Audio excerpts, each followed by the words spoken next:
Hi, welcome back to my channel.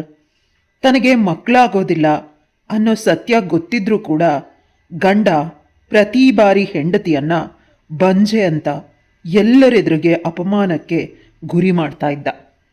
ಒಂದಿನ ಈ ವಿಷಯ ಗೊತ್ತಾಗಿ ಗಂಡನ ಪ್ಲಾನನ್ನೇ ಉಲ್ಟಾ ಮಾಡಿದ ಹೆಂಡತಿ, ನಾನು ಪ್ರೆಗ್ನೆಂಟ್, ನನ್ನ ಗಂಡನ ಮಗುವಿಗೆ ಅಂತ ಎಲ್ಲರ ಬಳಿ ಹೇಳಿ ಸ್ವೀಟ್ನ ಹಂಚಿದ್ಲು. ಆಗ ಗಂಡ ಬೆಚ್ಚಿ ಬಿದ್ದ. ಮುಂದೆ ದೊಡ್ಡ ಅನಾಹುತ ನಡೆದು ಹೋಯಿತು. ಅದೇನಾಯಿತು ತಿಳ್ಕೋಬೇಕು ಅಂತಂದರೆ ಕತೆನ ಪೂರ್ತಿಯಾಗಿ ಕೇಳಿಸ್ಕೊಳ್ಳಿ, ಎಲ್ಲೂ ಸ್ಕಿಪ್ ಮಾಡಬೇಡಿ. ಮತ್ತೆ ಕತೆ ತುಂಬಾ ಚೆನ್ನಾಗಿದೆ. ನನ್ನ ಹೆಸರು ರಮ್ಯಾ, ಅಪ್ಪ ಅಮ್ಮನ ಮುದ್ದಿನ ಮಗಳು, ಅಜ್ಜಿ ತಾತನ ಶಾಪದ ಮಗಳು. ಈ ವಂಶದಲ್ಲಿ ಯಾವಾಗಲೂ ಗಂಡು ಮಕ್ಕಳೇ ಹುಟ್ಟಬೇಕಂತೆ, ಹೆಣ್ಮಕ್ಳು ಹುಟ್ಟಿದ್ರೆ ಕುಟುಂಬಕ್ಕೆ ತೊಂದರೆ ಆಗತ್ತೆ ಅಂತ ಅಜ್ಜಿ ತಾತ ಅವರ ನಂಬಿಕೆ. ನಾನು ಹುಟ್ಟಿದಾಗ ಯಾವುದೋ ಒಂದು ತೊಂದರೆ ಆಯ್ತಂತೆ. ನನ್ನ ಅಜ್ಜಿಗೆ ಗಂಡು ಮಕ್ಕಳು, ಅವ್ರ ಅಜ್ಜಿಗೂ ಗಂಡು ಮಕ್ಕಳು, ಚಿಕ್ಕಪ್ಪ ಚಿಕ್ಕಮ್ಮ ದೊಡ್ಡಪ್ಪ ಎಲ್ರಿಗೂ ಗಂಡು ಮಕ್ಕಳು. ನನ್ನ ಅಪ್ಪನಿಗೆ ನಾನು ಮಾತ್ರ ಮಗಳು. ಇದೊಂದು ದೊಡ್ಡ ಅಪಶಕ್ನ ಅಂತೆ. ಅಜ್ಜಿ ತಾತ ನನ್ನನ್ನು ತಾತ್ಸಾರ ಮಾಡಿದ್ರು ಕೂಡ ಅಣ್ಣಂದಿರು ತಮ್ಮಂದಿರು ಚಿಕ್ಕಪ್ಪ ಚಿಕ್ಕಮ್ಮ ದೊಡ್ಡಪ್ಪ ದೊಡ್ಡಮ್ಮ ಪ್ರೀತಿಯಿಂದಾನೇ ಸಾಕಿದ್ರು. ನಮ್ಮ ಮನೆಯಲ್ಲಿ ನಾನು ಒಬ್ಬಳೇ ಹೆಣ್ಮಗಳು, ಎಲ್ರಿಗೂ ಗಂಡು ಮಕ್ಕಳಾಗಿದ್ದರಿಂದ ಎಲ್ಲರ ಪ್ರೀತಿಯ ಮುದ್ದಿನ ಮಗಳಾಗಿದ್ದೆ. ನನ್ನನ್ನು ರಾಜ್ಕುಮಾರಿ ರೀತಿ ಸಾಕಿದ್ರು. ಕೆಳಗೆ ಕಾಲಿಟ್ರೆ ಸೌದು ಹೋಗ್ತಾಳೆ ಅನ್ನೋ ಅಷ್ಟು ಪ್ರೀತಿಯಿಂದ ಸಾಕಿದ್ರು. ರಾಖಿ ಹಬ್ಬ ಬಂದರೆ ನನಗೊಂದು ದೊಡ್ಡ ಹಬ್ಬ. ಎಲ್ರಿಗೂ ರಾಖಿ ಕಟ್ತಿದ್ದೆ, ವಿಧ ವಿಧವಾದ ಗಿಫ್ಟ್ಗಳನ್ನು ಪಡೀತಿದ್ದೆ. ಪ್ರಪಂಚದಲ್ಲಿ ನಾನು ಮಾತ್ರ ಸುಖವಾಗಿದ್ದೀನಿ ಅಂತ ಅಂದ್ಕೊಂಡಿದ್ದೆ. PUC ತಾನೇ ಓದ್ತಿದ್ದೆ. ನನ್ನ ಗೆಳೆಯ ಅಣ್ಣ ರಾಜೇಶ್ ಮನೆಗೆ ಬರ್ತಿದ್ದ. ಮೊದಲು ಇಬ್ಬರು ಕಿತ್ತಾಡ್ತಿದ್ವಿ ಸಣ್ಣ ಪುಟ್ಟ ವಿಷಯಕ್ಕೆ. ಆ ಕಿತ್ತಾಟ ಯಾವಾಗ ದೊಡ್ಡ ವಿಷಯ ಆಯಿತೋ ತಿಳಿಲೇ ಇಲ್ಲ. ಇಬ್ಬರು ಪ್ರೀತಿಸೋದಕ್ಕೆ ಶುರು ಮಾಡಿದ್ವಿ. ಮನೆಯಲ್ಲಿ ಎಲ್ರಿಗೂ ತಿಳಿದೆ, ಯಾರಿಗೂ ತಿಳಿದೆ ನಾವಿಬ್ಬರು ತುಂಬ ಡೀಪಾಗಿ ಲವ್ ಮಾಡ್ತಿದ್ವಿ. ಅಣ್ಣಂದ್ರಿಗೆ ಗೊತ್ತಾದರೆ ಅವ್ರು ಯಾವುದೇ ಕಾರಣಕ್ಕೂ ಮದುವೆ ಆಗೋದಕ್ಕೆ ಬಿಡೋದಿಲ್ಲ. ರಾಕೇಶ್ ನಮಗಿಂತ ಸ್ಟೇಟಸಲ್ಲಿ ತೀರಾ ಕಡಿಮೆ, ಮಿಡಲ್ ಕ್ಲಾಸ್ ಫ್ಯಾಮಿಲಿ, ಬಾಡಿಗೆ ಮನೆಯಲ್ಲಿದ್ದಾರೆ. ಅಮ್ಮಂಗೆ ಈ ವಿಷಯ ತಿಳಿದ ಮೇಲೆ ಚೆನ್ನಾಗಿ ನನಗೆ ಒಡೆದ್ಲು. ಜೀವನದಲ್ಲಿ ಮೊದಲ ಬಾರಿ ಇಷ್ಟೊಂದು ಓದೆ ತಿಂದಿದ್ದು. ನಿನ್ನ ಅಜ್ಜಿ ತಾತ ಪ್ರತಿ ಬಾರಿ ನೀನು ಅಪಶಕ್ನ ಅಂತ ನಿನ್ನನ್ನು ಬೈತಾ ಇರ್ತಾರೆ. ಕೊನೆ ಪಕ್ಷ ಯಾವುದಾದ್ರೂ ಒಳ್ಳೆ ಕೆಲಸ ಮಾಡಿ ಅವ್ರಿಗಿಷ್ಟ ಆಗೋ ಮೊಮ್ಮಗಳಾಗಿ ಬದುಕ್ತೀಯಾ ಅಂದರೆ ಪುನಃ ಅವ್ರಿಗೆ ಕೋಪ ತರಿಸುವಂಥ ಕೆಲಸನ ಮಾಡ್ತಿದ್ಯಾ. ನಿಜವಾಗ್ಲೂ ಅವ್ರು ಹೇಳಿದ್ದು ನಿಜ, ನೀನು ಶಾಪ ನಮ್ಮನೆಗೆ ಅಂತ ಹೇಳಿದ್ರು. ಇದರಿಂದ ಕೋಪಗೊಂಡ ನಾನು ಮನೆನ ಬಿಟ್ಟು ಹೊರಟೋದೆ. ಎಂದೂ ಕೂಡ ಇವ್ರ ಮನೆಗೆ ಬರಲೇಬಾರ್ದು ಅಂತ. ಕೊನೆಗೆ ಅಣ್ಣಂದ್ರು ಎಲ್ಲ ಕಡೆ ಹುಡುಕಾಟ ಮಾಡಿದ್ರು. ದೇವಸ್ಥಾನದಲ್ಲಿ ಭಜನೆ ಮಾಡ್ತಾ ಕೂತಿದ್ದೆ. ಈ ಪ್ರಪಂಚದ ಸುಳಿವೇ ನನಗೆ ಬೇಡ ಅಂತ. ನಾನಿಷ್ಟಪಟ್ಟಿದ್ದು ರಾಜೇಶ್. ಅವನ ಜೊತೆ ಮದುವೆ ಆಗಿಲ್ಲ ಅಂದರೆ ನಾನು ನಿಜವಾಗ್ಲೂ ಸನ್ಯಾಸಿ ಆಗ್ತೀನಿ ಅಂತ ನಿರ್ಣಯ ಮಾಡಿದ್ದೆ. ಅಣ್ಣಂದ್ರಿಗೆ ನಾನು ಸಿಕ್ತೆ. ಅವರು ಮನೆಗೆ ಅಂತ ಬಾ ಅಂತ ಹೇಳಿದ್ರು ಕೂಡ ನಾನು ಒಪ್ಪಲೇ ಇಲ್ಲ. ಕೊನೆಗೆ ಪ್ರತಿಯೊಬ್ಬರು ಕೈಕಾಲನ್ನು ಹಿಡ್ಕೊಂಡ್ರು. ನೀನಿಲ್ಲ ಅಂದರೆ ನಮ್ಗೆ ಬದುಕೋದೇ ಕಷ್ಟ, ನಿನ್ನ ಮುಸ್ರು ಅಂತ ಹೇಳಿದ್ರು. ಆಗ ವಿಧಿ ಇಲ್ಲದೆ ಮನೆಗೆ ಬಂದೆ. ಎಲ್ಲ ಅಣ್ಣಂದರು ತುಂಬ ಎಮೋಷ್ನಲ್ ಆದರು. ಕೊನೆಗಮ್ಮ ಎಲ್ರಿಗೂ ನನ್ನ ಮತ್ತು ರಾಜೇಶ್ನ ಪ್ರೀತಿ ವಿಷಯನ ಹೇಳಿದ್ರು. ಅಣ್ಣಂದರು ಕೋಪದಿಂದ ರಾಜೇಶ್ನನ್ನ ಮನೆಗೆ ಫೋನ್ ಮಾಡಿ ಕರೆಸಿ ಅವನಿಗೆ ಹೊಡೆಯೋದಕ್ಕೆ ಪ್ರಯತ್ನ ಪಟ್ಟರು. ನಾನು ರಾಜೇಶ್ನ ಮುಂದೆ ನಿಂತು ಅವನಿಗೆ ಹೊಡೆಯೋದಕ್ಕಂತ ಮುಂಚೆ ನನಗೊಡಿರಿ, ಅವನು ನನ್ನ ಪ್ರಾಣ, ನೀವು ಅವನ ಜೊತೆ ಮದುವೆ ಮಾಡಿದ್ರೆ ಖುಷಿಯಿಂದ ಮದುವೆ ಆಗ್ತೀನಿ, ಅಕಸ್ಮಾತ್ ಮದುವೆ ಮಾಡಿಲ್ಲ ಅಂದರೆ ನಾನು ಸನ್ಯಾಸಿ ಆಗ್ತೀನಿ. ಸನ್ಯಾಸಿ ಅಂದರೆ ಗೊತ್ತಲ್ವಾ, ಮನೆಯವ್ರ ಜೊತೆ ಎಲ್ಲ ಬಂಧನವನ್ನು ಕಳ್ಕೊಂಡು ಹೋಗೋದು ಅಷ್ಟೇ. ನಿಮಗೆ ನಾನು ಬೇಕಾ, ನಿಮ್ಮ ಸ್ಟೇಟಸ್ ಬೇಕಾ ಅಂತ ಇದೇ ಮೊದಲ ಬಾರಿ ಅಣ್ಣಂದ್ರಿಗೆ ನಾನು ಬ್ಲ್ಯಾಕ್ ಮೇಲ್ ಮಾಡಿದ್ದು. ವಿಧಿ ಇಲ್ಲದೆ ಅಣ್ಣಂದರು ನನಗಾಗಿ ರಾಜೇಶ್ನನ್ನು ಒಪ್ಕೊಂಡು ಮದುವೆಗಾಗಿ ರೆಡಿ ಮಾಡಿದರು. ನಮ್ಮ ಮನೆಯಲ್ಲಿ ಹೆಣ್ಮಗು ಹುಟ್ಟಬಾರದು, ಹುಟ್ಟಿದ್ರೆ ಅದು ಅಪಶಕನ ಅಂತ ಹೇಳಲಿಲ್ವಾ? ನಿಮ್ಮ ಮಗಳು ಸಂಪೂರ್ಣವಾಗಿ ಅಪಶಕನಾನೇ ಅಂತ ಅಪ್ಪ ಅಮ್ಮನ ಮೂತಿ ಮೇಲೆ ಉಗಿದ್ರು ಅಣ್ಣಂದರು. ಅವಳ ಜೀವನ ಆರಿಸ್ಕೊಂಡಿದ್ದಾಳೆ. ಅದರಲ್ಲಿ ತಪ್ಪೇನು? ಪ್ರೀತಿಸಿ ಮದುವೆ ಆಗೋದು ಒಂದು ರೀತಿ ಅದ್ಭುತವಾಗಿರುತ್ತೆ. ಅರೇಂಜ್ ಮ್ಯಾರೇಜಲ್ಲಿ ನಮಗೆ ಸರಿ ಅಂತ ಅನಿಸಿದ್ದು ನಾವು ಮದುವೆ ಮಾಡ್ತೀವಿ. ಆದರೆ ಪ್ರೀತಿಸಿ ಮದುವೆ ಆದರೆ ಅವರಿಬ್ಬರು ಚೆನ್ನಾಗೇ ಇರ್ತಾರೆ. ಈಗ ಅಣ್ಣಂದರು ನನಗಿಷ್ಟ ಆಗೋ ರೀತಿ ಇದ್ದಾರೆ. ಸ್ವಲ್ಪ ದಿನ ಇರ್ತಾಳೆ, ಮದುವೆ ಆದಮೇಲೆ ಗಂಡನ ಮನೆಗೆ ಹೊರಟೋಗ್ತಾಳೆ ಅಂತ ನನಗಾಗಿ ಹೊಸ ಫ್ಲಾಟನ್ನೇ ತೆಗೆದುಕೊಟ್ರು. ಮನೆ ಕೆಲಸ ಮಾಡೋದಕ್ಕೆ ಕೆಲಸದವರನ್ನು ಇಟ್ಟರು. ತಿಂಗಳಿಗಿಷ್ಟು ಪಾಕೆಟ್ ಮನಿ ಕೂಡ ಬೇಕು. ಮನೆ ಖರ್ಚಿಗೂ ಕೂಡ ಹಣನ ಕೊಡೋದಾಗಿ ಒಪ್ಕೊಂಡ್ರು. ನಾನದೆಲ್ಲ ಬೇಡ, ರಾಜೇಶ್ ಸಾಕ್ತಾನೆ ಅಂದರೆ ದೊಡ್ಡಣ್ಣ ಜೋರಾಗಿ ಕಂಡುಬಿಟ್ಟ. ನಿನ್ನ ರಾಜೇಶ್ ನನ್ನ ಗೆಳೆಯ, ಅವನ ಬಗ್ಗೆ ನನಗೆ ತಿಳಿದಿದೆ. ನಮಗೆಲ್ಲ ನಾವು ಹೇಳಿದ ಹಾಗೆ ಕೇಳು.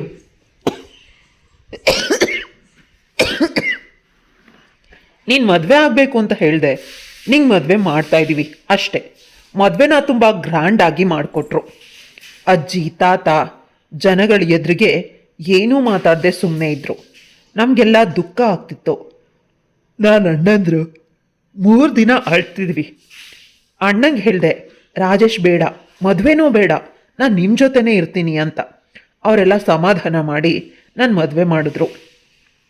ರಾಜೇಶಿಗೆ ಹೇಳಿದ್ರು, ನಮ್ಮ ಪ್ರೀತಿ ತಂಗಿನ ತುಂಬ ಚೆನ್ನಾಗಿ ನೋಡ್ಕೋಬೇಕು, ಯಾವುದೇ ಕಾರಣಕ್ಕೂ ನೋವು ಮಾಡಬಾರ್ದು ಅಂತ. ಎಲ್ಲ ಅಣ್ಣಂದ್ರಿಗೆ, ಅಪ್ಪ ಅಮ್ಮ ಚಿಕ್ಕಪ್ಪ ಚಿಕ್ಕಮ್ಮ ದೊಡ್ಡಪ್ಪ ದೊಡ್ಡಮ್ಮ ಅಜ್ಜಿ ತಾತರಿಗೆ ಕಣ್ಣೀರಿನ ವಿದಾಯ ಹೇಳಿ ರಾಜೇಶ್ ಜೊತೆ ನಡೆದೆ. ರಾಜೇಶ್ ನನ್ನ ತುಂಬ ಚೆನ್ನಾಗಿ ನೋಡ್ಕೋತಿದ್ದ. ಅವನು ಅಂದರೆ ನನಗೆ ಪ್ರಾಣ. ಮದುವೆ ಆದ ಒಂದಷ್ಟು ತಿಂಗಳುಗಳು ಬದುಕು ಸುಂದರವಾಗಿತ್ತು. ಆನಂತರ ಎಲ್ಲರ ಮನೆಯಂತೆ ನನ್ನ ಮನೆಯಲ್ಲಿ ಗಲಾಟೆ, ನೋವು, ಕಣ್ಣೀರು ಶುರುವಾಯಿತು. ನಮ್ಮ ಮನೆಯಲ್ಲಿ ದೊಡ್ಡ ಸಮಸ್ಯೆ ಅಂದರೆ ಅತ್ತೆ ಮಾವ. ರಾಜೇಶ್ ಮನೆಗೆ ಬಂದ ತಕ್ಷಣ ಏನಾದರೂ ಚಾಡಿ ಹೇಳಿ ನಮ್ಮಿಬ್ಬರ ಮಧ್ಯೆ ಜಗಳನ ತಂದಿಡ್ತಿದ್ರು. ನಾನು ಶ್ರೀಮಂತರ ಮಗಳು, ಅವರನ್ನು ಚೆನ್ನಾಗಿ ನೋಡ್ಕೊಳ್ಳೋದಿಲ್ಲ ಅನ್ನೋದು ರಾಜೇಶನ ಕಂಪ್ಲೇಂಟ್. ಆದರೆ ಇನ್ನೆಷ್ಟು ನೋಡ್ಕೊಳ್ಳಿ, ನಿಮಗೆ ನಿಮ್ಮ ಅಪ್ಪ ಅಮ್ಮ ಇಷ್ಟ ಇರ್ಬೋದು, ಆದರೆ ನಾನು ಸರ್ವಸ್ವನೂ ಬಿಟ್ಟು ಬಂದಿದ್ದೀನಿ ನಿಮಗಾಗಿ. ಇದೇ ರೀತಿ ಗಲಾಟೆಗಳ ಮಧ್ಯೆ ಮದುವೆ ಆಗಿ 2 ವರ್ಷ ಆಯಿತು. ನನ್ನ ರಾಜೇಶ್ ಮಧ್ಯೆ ಮಿಸ್ಅಂಡರ್ಸ್ಟ್ಯಾಂಡಿಂಗ್ ಜಾಸ್ತಿ ಆಗ್ತಾನೆ ಹೋಯಿತು. ಅವರಿಗೆ ನಾನು ಅಂದರೆ ಪ್ರೀತಿ ಜಾಸ್ತಿ. ಪ್ರೀತಿ ಇದ್ದರೂ ಕೂಡ ಯಾವಾಗಲೂ ದುಃಖದಲ್ಲೇ ಇರುವಂತೆ. ಯಾಕೆ? ಒಂದು ಮಗು ಆದರೆ ಸರಿ ಹೋಗುತ್ತೆ ಅಂತ ನನ್ನ ಗೆಳತಿ ಹೇಳಿದ್ಲು. ಟ್ರೀಟ್ಮೆಂಟ್ಗೆ ಹೋದೆ. ಅವ್ರು ಯಾವುದೇ ಸಮಸ್ಯೆ ಇಲ್ಲ, ನೀವು ಸಂಪೂರ್ಣವಾಗಿ ಆರೋಗ್ಯವಾಗೇ ಇದ್ದೀರಾ ತಾಯಿ ಆಗೋದಕ್ಕೆ ಅಂತ ಹೇಳಿದ್ರು. ನಾನು ಖುಷಿಯಾಗಿ ರಾಜೇಶ್ ಬಳಿ ಎಲ್ಲ ವಿಷಯನೂ ಹೇಳಿದಾಗ ಆಕಾಶ ಭೂಮಿ ಒಂದು ಮಾಡ್ದ. ನನಗೆ ತಿಳಿದೆ, ಇನ್ನು ಹೇಗೆ ಹೋದೆ ಡಾಕ್ಟರ್ ಬಳಿ. ಡಾಕ್ಟರ್ ತುಂಬ ಖುಷಿಪಟ್ಟರು ನನ್ನ ಸ್ಪೋರ್ಟಿವ್ನೆಸ್ನ ನೋಡಿ ಅಂತ ಹೇಳಿದೆ. ಅವನು ಹುಡುಗ ಇರಬೇಕು ಅಂತ ತುಂಬ ಗಲೀಜಾಗಿ ಮಾತಾಡ್ದ. ಅವನ ಕೆನ್ನೆಗೊಂದು ಬೀಸಿ ಹೊಡೆದೆ. ನಂತರ ರೂಮಿನ ಬಾಗಿಲನ್ನ ಹಾಕ್ಕೊಂಡು ರಾತ್ರಿ ಪೂರ್ತಿ ಬಾಗಿಲನ್ನೇ ತೆಗ್ದಿಲ್ಲ, ಚೆನ್ನಾಗಿ ಬಾಗಿಲು ಹೊಡಿತಿದ್ದ. ಅವನಿಗೆ ಭಯ, ನಾನು ಏನಾದರೂ ಹೆಚ್ಚು ಕಮ್ಮಿ ಮಾಡಿಕೊಂಡ್ರೆ ಅಣ್ಣಂದ್ರು ಅಂತ ಕೂಡ ಇವನನ್ನು ಬಿಡೋದೇ ಇಲ್ಲ ಅಂತ. ಕೊನೆ ಪಕ್ಷ ಅವ್ರ ಭಯಕ್ಕಾದರೂ ಅವನು ಸುಮ್ಮನಿರ್ತಿದ್ದ. ಎಷ್ಟು ಕೋಪ ಬಂತು ಅಂದರೂ ಇಂದು ಜಾಸ್ತಿ ಆಯಿತು ಅವನದು ಅಂತ ಸುಮ್ಮನೆ ಇದ್ದೆ. ಮಾರನೇ ದಿನ ಅವನು ಕೆಲಸಕ್ಕೆ ಹೋದ್ಮೇಲೆ ನಾನು ಹೊರಗೆ ಬಂದಿದ್ದು. ಅತ್ತೆ ಮಾವ ಕೊಂಕು ಮಾತುಗಳನ್ನು ಆಡ್ತಿದ್ರು. ನಾಟಕ ಮಾಡ್ತಾಳೆ. ಆ ಮಾತುಗಳನ್ನ ಕೇಳಿ ಇನ್ನೂ ದುಃಖ ಆಯಿತು. ಇವನಿಗೆ ಸರಿಯಾಗಿ ಮಾಡಬೇಕು ಅಂತ ನನ್ನ ಗೆಳತಿ ಹೇಳಿದ್ಲು. ನೀನು ನಿನ್ನ ಅಣ್ಣಂದ್ರ ಬಳಿ ಇವನ ಬಗ್ಗೆ ಕಂಪ್ಲೇಂಟ್ ಮಾಡೋದಿಲ್ಲ ಅಂತ ಅವರೆಲ್ಲ ಅಷ್ಟು ಉಬ್ಬು ಹೋಗಿರೋದು. ಒಮ್ಮೆ ನಿನ್ನ ಅಣ್ಣಂದ್ರಿಗೆ ಹೇಳಿ ನೋಡು, ದೊಡ್ಡ ಗಲಾಟೆ ಆಗ್ಬೋದು, ರಾಧಾ ಅಂತ ಆಗ್ಬೋದು. ನಂತರ ಅವನು ನಿನಗೆ ಬಗ್ತಾನೆ. ಒಮ್ಮೆ ಹೇಳಬೇಕು ಅಂತ ಅನಿಸುತ್ತೆ, ನಂತರ ತುಂಬ ಭಯ ಆಗತ್ತೆ. ಅಣ್ಣಂದ್ರಿಗೆ ಗೊತ್ತಾದರೆ ಇವನನ್ನು ಬಿಡೋದಿಲ್ಲ. ಅವನನ್ನು ಕಂಡ್ರೆ ಇಷ್ಟ ಇಲ್ಲ. ನನಗಾಗಿ ಅವನನ್ನು ಒಪ್ಕೊಂಡಿರೋದು. ಅಮ್ಮ ಹೇಳ್ತಿದ್ಲು, ನಾನು ಹುಟ್ಟಿದ ಮೇಲೆ ಅಪ್ಪ ತುಂಬ ಸೈಲೆಂಟ್ ಆದರು ಅಂತ. ಈಗ ಮಗು ಮಾಡ್ಕೊಳ್ಳೇಬೇಕು. ಎಲ್ಲ ಪೂಜೆ ವ್ರತ ಮಾಡಿದ್ದೂ ಆಯಿತು. ಒಂದು ಅಣ್ಣಂದ್ರಿಗೆ ಹೇಳಬೇಕು, ಇನ್ನೊಂದು ಮಕ್ಕಳಾಗಬೇಕು. ಇಂದು ರಾತ್ರಿ ಮನೆಗೆ ಬಂದಾಗ ಸ್ವಲ್ಪ ಶಾಂತವಾಗಿದ್ದ. ನಂತರ ನಾನು ಪುನಃ ಬಾಗ್ಲಾಕಿದ್ದೆ. ಪದೇ ಪದೇ ಬಾಗ್ಲು ತಟ್ಟದ. ನನ್ನಿಂದ ಉತ್ತರ ಬಂದೇ ಇಲ್ಲ. ನೀನು ಹೇಳ್ದಾಗ ಕೇಳ್ತೀನಿ, ಪ್ಲೀಸ್ ಬಾಗ್ಲು ತೆಗಿ ಅಂತ ಹೇಳ್ದ. ಕೊನೆಗವನು ನಾನು ಹೇಳ್ದಾಗ ಕೇಳಬೇಕಾಗಿತ್ತು. ಎಲ್ಲ ಮೆಡಿಕಲ್ ಚೆಕಪ್ನು ಮಾಡಿಸ್ಕೋಬೇಕು ಅಂತ ಹೇಳಿದೆ. ಅದಕ್ಕೂ ಒಪ್ದ. ಮಾರನೇ ದಿನ ಇಬ್ಬರು ರೆಡಿಯಾಗಿ ಡಾಕ್ಟರ್ ಬಳಿ ಹೋದ್ವಿ. ಹಾಸ್ಪಿಟಲ್ ಒಳಗಡೆ ಹೋಗಬೇಕು. ಇಂಪಾರ್ಟೆಂಟ್ ಕಾಲ್ ಬಂತು. ಏನಂದರೆ ಫಾರಿನಿಂದ ಡೆಲಿಗೇಟ್ಸ್ ಬಂದಿದ್ದಾರೆ, ಅವರನ್ನು ರಿಸೀವ್ ಮಾಡೋದಕ್ಕೆ ಏರ್ಪೋರ್ಟಿಗೆ ಹೋಗಬೇಕು ಅಂತ ಹೇಳಿದ್ರು. ರಾಜೇಶ್ ಲೌಡ್ ಸ್ಪೀಕರ್ ಆನ್ ಮಾಡಿದ್ರಿಂದ ನನಗೂ ಕೂಡ ಕೇಳಿಸ್ತು. ಇನ್ನೊಂದಿನ ಪರೀಕ್ಷೆ ಮಾಡಿಸಿದ್ರೆ ಆಯಿತು, ನೀವು ಹೋಗಿ. ನಿಮ್ಮ ಬಾಸ್ ಸ್ವಲ್ಪ ಲೂಸ್ ಅಲ್ವಾ, ಏನಾದರೂ ತೊಂದರೆ ಆದರೆ ಕಷ್ಟ. ಆಗ ರಾಜೇಶ್ ಖುಷಿಯಿಂದ ನನ್ನ ಪ್ರೀತಿ ಹೆಂಡತಿ, ಐ ಲವ್ ಯು ಅಂತ ನನ್ನ ಕೆನ್ನೆಗೆ ಮುತ್ಕೊಟ್ಟು ನನ್ನನ್ನು ಆಟೋ ಮಾಡಿ ಮನೆಗೆ ಹೋಗೋದಕ್ಕೆ ಹೇಳ್ದ. ಅವನ ಕಾರಲ್ಲಿ ಏರ್ಪೋರ್ಟ್ ಕಡೆ ನಡೆದ. ಇದೊಂದು ಬಾರಿ ಅಲ್ಲ, ಇನ್ನು 2-3 ಸಲ ಇದೇ ರೀತಿ ಆಯಿತು. ಅವರು ಚೆಕಪ್ಗೆ ಹೋಗಬೇಕು ಅಂತಂದಾಗ ಏನಾದರೂ ಆರೋಗ್ಯ ಸಮಸ್ಯೆ ಬರ್ತಿತ್ತು ಅಥವಾ ಇಂಪಾರ್ಟೆಂಟ್ ಕೆಲಸ ಬರ್ತಿತ್ತು. ಡೌಟಿಂದ ಅವನ ಕಬೋರ್ಡ್ನ ಚೆಕ್ ಮಾಡೋದಕ್ಕೆ ಮುಂದಾದೆ. ರಾಜೇಶ್ ಬಗ್ಗೆ ನನಗೆ ಸರಿಯಾಗಿ ಏನೂ ತಿಳಿದಿಲ್ಲ ಅಂತ ಅವನ ಎಜುಕೇಷನ್, ಅವನ ಬ್ಯಾಕ್ಗ್ರೌಂಡ್. ಯಾಕಂದರೆ ಅಣ್ಣನ ಗೆಳೆಯ ಆಗಿದ್ದರು, ಅಣ್ಣನಿಗೆ ಅವನ ಬಗ್ಗೆ ತಿಳಿದಿರಲಿಲ್ಲ ಹೆಚ್ಚಾಗಿ. ನಂತರ ಅಲ್ಲೇ ಇದ್ದ ಒಂದು ಹಾಸ್ಪಿಟಲ್ ರಿಪೋರ್ಟ್ನ ನೋಡಿ ಬೆಚ್ಚಿ ಬಿದ್ದೆ. ಅದು ರಾಜೇಶ್ದು. 5-6 ವರ್ಷಗಳ ಹಿಂದೆ ಮಾಡಿಸಿದ್ದಾರೆ ರಿಪೋರ್ಟ್ ಆಗಿತ್ತು. ನನ್ನ ಕೈ ಭಯದಿಂದ ನಡುಗ್ತಾ ಇತ್ತು. ನಿಧಾನವಾಗಿ ಅದನ್ನು ತೆಗೆದೆ. ಇದೊಂದು ಬಾರಿ ಅಲ್ಲ, ಇನ್ನು 2-3 ಸಲ ಇದೇ ರೀತಿ ಆಯಿತು. ಅವ್ರು ಚೆಕಪ್ಗೆ ಹೋಗಬೇಕು ಅಂತ ಅಂದಾಗ ಏನಾದರೂ ಆರೋಗ್ಯ ಸಮಸ್ಯೆ ಬರ್ತಿತ್ತು ಅಥವಾ ಇಂಪಾರ್ಟೆಂಟ್ ಕೆಲಸ ಬರ್ತಿತ್ತು. ಡೌಟಿಂದ ಅವನ ಕಬೋರ್ಡ್ನ ಚೆಕ್ ಮಾಡೋದಕ್ಕೆ ಮುಂದಾದೆ. ರಾಜೇಶ್ ಬಗ್ಗೆ ನನಗೆ ಸರಿಯಾಗೇನೂ ತಿಳಿದಿಲ್ಲ ಅಂತ. ಅವನ ಎಜುಕೇಷನ್, ಅವನ ಬ್ಯಾಕ್ಗ್ರೌಂಡ್.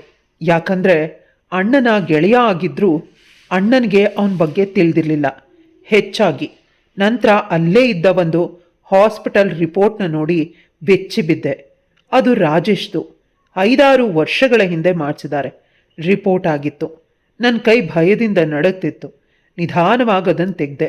ನನ್ನ ಗಂಡನಿಗೆ ಮಕ್ಕಳಾಗೋ ಭಾಗ್ಯನೇ ಇಲ್ಲ. ಆ ರಿಪೋರ್ಟಲ್ಲಿ ತುಂಬ ನಿಖರವಾಗಿ ಬರೆದಿತ್ತು. ಆ ವಿಷಯ ಅವನಿಗೆ ತಿಳಿದಿದ್ದರಿಂದಾನೆ ಪದೇ ಪದೇ ಆಸ್ಪತ್ರೆಗೆ ಚೆಕಪ್ಗೆ ಎಲ್ಲ ಪರೀಕ್ಷೆಗಳಿಗೆ ಬರೋದು ಅವನು ತಪ್ಪಿಸ್ಕೊಳ್ತಾ ಇದ್ದಾನೆ. ಅಂದರೆ ನನಗೆ ಮೋಸ ಮಾಡಿದ್ದಾನೆ. 5 ವರ್ಷದ ಹಿಂದಿನ ರಿಪೋರ್ಟ್.